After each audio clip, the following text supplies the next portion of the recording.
Hi friends, அனைவருக்கும் வணக்கம். Welcome back to our channel. இந்த வீடியோவில் பார்த்தீங்கன்னா நான் வந்து ஈவினிங்லேருந்து அடுத்த நாள் மார்னிங் வரைக்கும் என்னென்ன பண்ணேன்னு சொல்லிட்டு உங்களோட வந்து ஷேர் பண்ணியிருக்கேன்.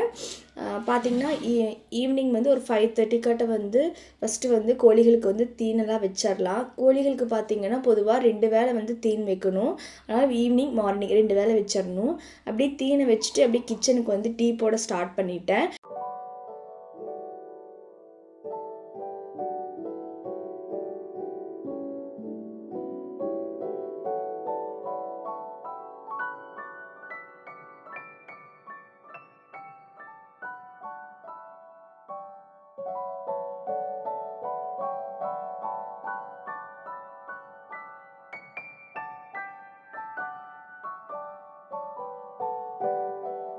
இன்றைக்கி வந்து பாப்பா ஸ்கூலில் வந்து ஃபாதர்ஸ் டே வந்து செலிப்ரேட் பண்ணியிருந்தாங்க.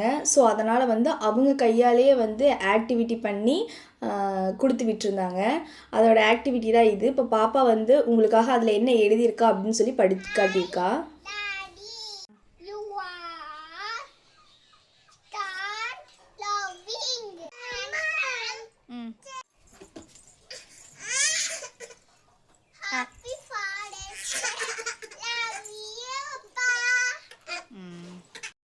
பாப்பா பார்த்திங்கன்னா ஸ்கூல் விட்டு வந்த உடனே ஒரு 1 ஹவர் கிட்ட வந்து நல்லா ஜாலியாக விளையாண்டுட்டு அதுக்கப்புறம் தான் வந்து ஹோம்ஒர்க் எழுத ஸ்டார்ட் பண்ணுவாங்க.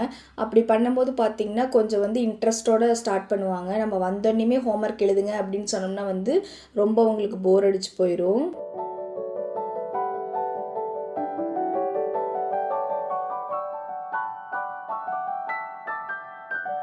பார்த்திங்கன்னா நைட் டின்னர் வந்து ரொம்பவே சிம்பிள் தான். சேமியா உப்புமா தான் வந்து பண்ணியிருந்தேன். சாப்பிட்டுட்டு கொஞ்சம் நேரம் வந்து டைம் இருந்துச்சு. சரி, மார்க்கெட்டில் வந்து கீரை வந்து வாங்கிட்டு வந்திருந்தோமா, அதை வந்து க்ளீன் பண்ணி மட்டும் எடுத்து வச்சிடலாம், காலையில் வந்து கட் பண்ணிக்கலாம் அப்படின்னு சொல்லிட்டு க்ளீன் மட்டும் பண்ணி எடுத்து வச்சுருந்தேன். பாதித்தலை பார்த்திங்கனாவே நல்லா வந்து பூச்சி பிடிச்ச மாதிரி தான் இருந்துச்சு. அதெல்லாமே எடுத்து க்ளீன் பண்ணிவிட்டு தண்ணியிலையுமே வந்து ஒரு 2 டைம் வந்து அலாசி எடுத்துட்டேன். நம்ம வந்து இப்படி கீரைலாம் செய்கிற மாதிரி இருந்துச்சுன்னா கண்டிப்பாக வந்து முந்தின நாளே வந்து இந்த மாதிரி வந்து க்ளீன் பண்ணி எடுத்து வச்சுக்கலாம். நெக்ஸ்ட் டே வந்து கட் பண்ணிக்கலாம். ஏன்னா வந்து மார்னிங் டிஃபன் இதெல்லாம் செய்யும்போது ரொம்பவே லேட் ஆகும். அதனால் வந்து முந்தின நாள் இப்படி பண்ணிட்டோம்னா காலையில் எழுந்திரிச்சோடனே வந்து கட் பண்ணி குக் பண்ணிக்கலாம். அதுக்கப்புறம் அப்படியே பார்த்திங்கன்னா நைட் தூங்க போகிறதுக்கு முன்னாடி பாத்திரத்தையெல்லாம் கழுவி வச்சுட்டு நம்ம கிச்சனை கொஞ்சம் வந்து நீட் பண்ணி விட்டுட்டு போயிட்டோம்னா மார்னிங் எந்திரிச்சு வரும்போது ரொம்ப வந்து ஃப்ரெஷ்ஷாக இருக்கும்.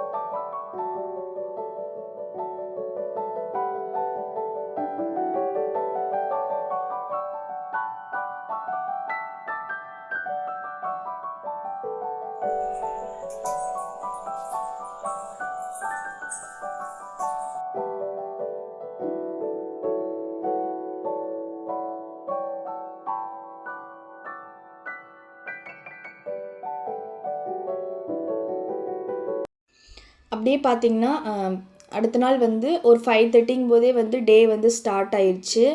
ஃபஸ்ட்டு வந்து பால் வந்து காய்ச்சி எடுத்து வச்சிட்டேன். இதுக்கான மெனு பார்த்திங்கன்னா அவரைக்காய் சாம்பார், அதுக்கப்புறம் வந்து கீரை பொரியல் தான் வந்து நான் பண்ணியிருந்தேன்.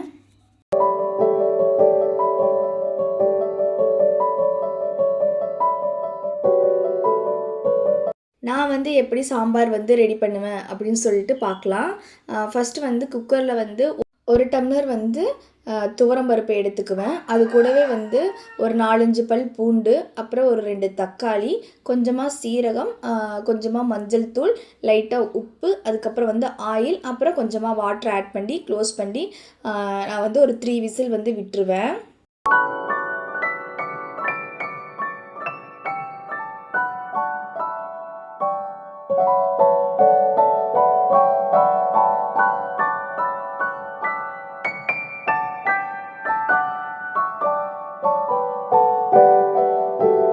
அப்படியே பாப்பாவுமே பார்த்திங்கன்னா எழுந்து வந்துட்டா.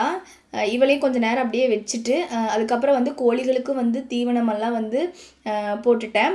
பார்த்திங்கன்னா கோழிகளுக்கு ஒரு 6 to 7க்குள்ளே வந்து தண்ணி, தீவனம் எல்லாமே வந்து வச்சிடணும். அப்படியே அதுகளுக்கும் எல்லாம் வச்சு விட்டுட்டு அதுக்கப்புறம் அப்படியே கிச்சன் வந்து குக்கரில் வந்து ப்ரெஷர் போனதுக்கப்புறம் ஒரு மத்து வச்சு லைட்டாக வந்து கடைஞ்சி எடுத்துக்குங்க. பருப்பு பார்த்திங்கன்னா எனக்கு வந்து நல்லாவே வந்து குழஞ்சிருக்கக்கூடாது, அங்கங்கே கொஞ்சம் கொஞ்சம் பருப்பு வந்து இருக்கிற மாதிரி இருக்கணும். அப்படி இருந்தால் தான் வந்து கொஞ்சம் டேஸ்ட்டாக இருக்கும். இந்த மாதிரி யாருக்கெல்லாம் பிடிக்கும்னு சொல்லுங்கள். அதுக்கப்புறம் அப்படியே வந்து தாளிப்புக்கு வந்து கொஞ்சமாக ஆயில் ஆட் பண்ணதுக்கப்புறம் சீரகம், கடுகு இதெல்லாம் ஆட் பண்ணி நல்லா பொரிஞ்சதுக்கப்புறம் சின்ன வெங்காயம், பச்சை மிளகாய், அப்புறம் வந்து கருவேப்பிலந்தழை வந்து ஆட் பண்ணிக்கலாம். அதுக்கப்புறம் பார்த்திங்கன்னா ஒரு கைப்பிடி அளவு வந்து அவரைக்காய் வந்து நல்லா கட் பண்ணி க்ளீன் பண்ணி அதுவும் ஆட் பண்ணிக்கலாம். இது கூடவே வந்து சாம்பார் தூள் வந்து ஒரு 2 ஸ்பூன் வந்து ஆட் பண்ணியிருக்கேன். இதையும் நல்லா கலந்து விட்டதுக்கப்புறம் நம்ம மசிச்சு வச்சுருக்கோம் இல்லையா பருப்பு, அதையுமே இது கூட ஆட் பண்ணிவிட்டு நம்மளுக்கு தேவையான தண்ணி வந்து இது கூட வந்து ஆட் பண்ணிக்கலாம். அதுக்கப்புறம் கொஞ்சமாக உப்பு ஆட் பண்ணி விட்டுட்டு நல்லா கொதித்து பருப்பெல்லாம் காய் வந்து நல்லா வெந்து வந்ததுக்கப்புறம் வந்து புளித்தண்ணி ஆட் பண்ணிக்கோங்க. எப்பயுமே பார்த்திங்கன்னா காய் வேகாததுக்கு முன்னாடி வந்து புளித்தண்ணி வந்து ஆட் பண்ணோம்னா காய் வந்து வேகாது. நல்லா வெந்ததுக்கப்புறம் புளித்தண்ணி ஆட் பண்ணி ஒரு கொதி விட்டு இறக்குனோம்னா பருப்பு வந்து நம்மளுக்கு ரெடி ஆயிரும்.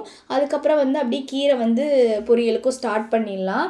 அதுக்குமே பார்த்திங்கன்னா தாளிப்புக்கெல்லாம் கொடுத்துட்டு ஒரு பெரிய வெங்காயம் வந்து மீடியம் சைஸில் வந்து கட் பண்ணி ஆட் பண்ணிக்கிறேன். இது கூட வந்து 3 காஞ்ச மிளகாய், கொஞ்சமாக வந்து கருவேப்பிலந்தழை ஆட் பண்ணதுக்கப்புறம் நம்ம வந்து கட் பண்ணி வச்சுருக்கிறோம் இல்லையா வந்து கீரை, அதை வந்து ஆட் பண்ணிக்கலாம்.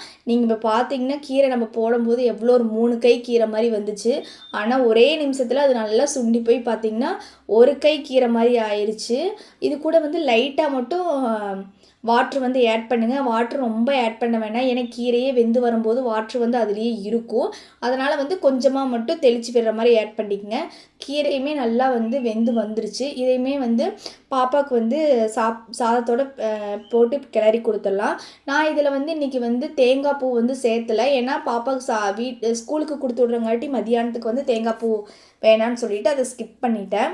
அதுக்கப்புறம் அப்படியே ஸ்நாக்குக்கு பார்த்திங்கன்னா நான் வந்து கொய்யாப்பழம் தான் வந்து கொடுத்து விட்டுருந்தேன். இதுவுமே வந்து வெறுமனே கொடுத்து விடாமல் கொஞ்சமாக லைட்டாக சால்ட்டும் மிளகாத்தூள் கலந்து தான் நான் வந்து கொடுத்து விட்டுருந்தேன். அப்படியே வந்து பாப்பாவுமே வந்து ஸ்கூலுக்கு கிளம்பிட்டாங்க.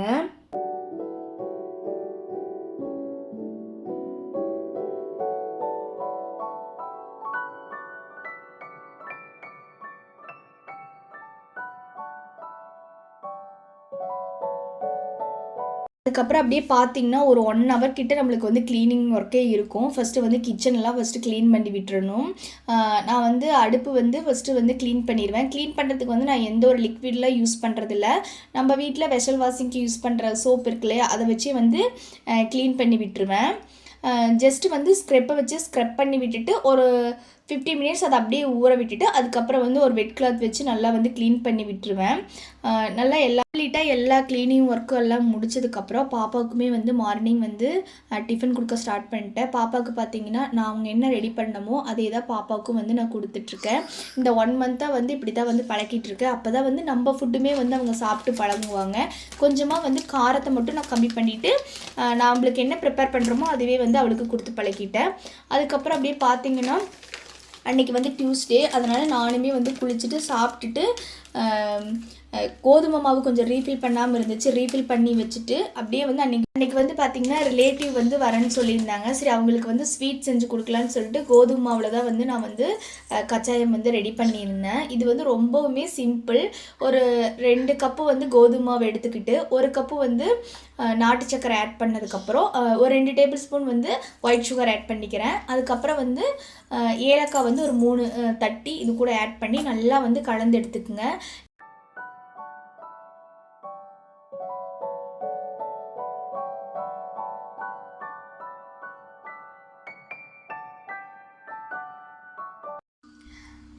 இந்த மாதிரி வந்து நல்லா வந்து கலந்து எடுத்து வச்சுக்குங்க. ஒரு 1/2 மணி நேரம் வந்து அப்படியே விட்டுருங்க. அதுக்கப்புறம் வந்து பொரிச்சு எடுத்துக்குங்க. நானுமே வந்து ஒரு 1/2 மணி நேரம் அப்படியே விட்டுட்டு அவங்க வந்ததுக்கப்புறம் வந்து சூடாக வந்து பொரிச்சு கொடுத்துட்டேன். நான் பார்த்திங்கன்னா இன்றைக்கி இது கூட வந்து எதுவுமே நான் வந்து ஆட் பண்ணலை. மைதா, ரவை அதெல்லாம் நான் வந்து எதுவுமே ஆட் பண்ணல. இருந்தாலும் இன்றைக்கி பார்த்திங்கன்னா கச்சாயம் வந்து நல்லாவே டேஸ்ட்டாக இருந்துச்சு. நம்ம ஒரு 1/2 ஹவர் வந்து அப்படியே விட்டுருந்தோம் இல்லையா, அதனால் மாவு வந்து நல்லா மிக்ஸ் ஆகி இருந்தங்காட்டி வந்து நல்லா இருக்குங்காட்டி நம்மளுக்கு யூஸ்ஃபுல்லாக இருக்கு இல்லையா. திடீர்னு யாராவது கெஸ்ட் வந்தாங்கன்னா நம்ம வந்து கோதுமை மாவு வந்து இந்த மாதிரி செஞ்சு கொடுத்துடலாம்.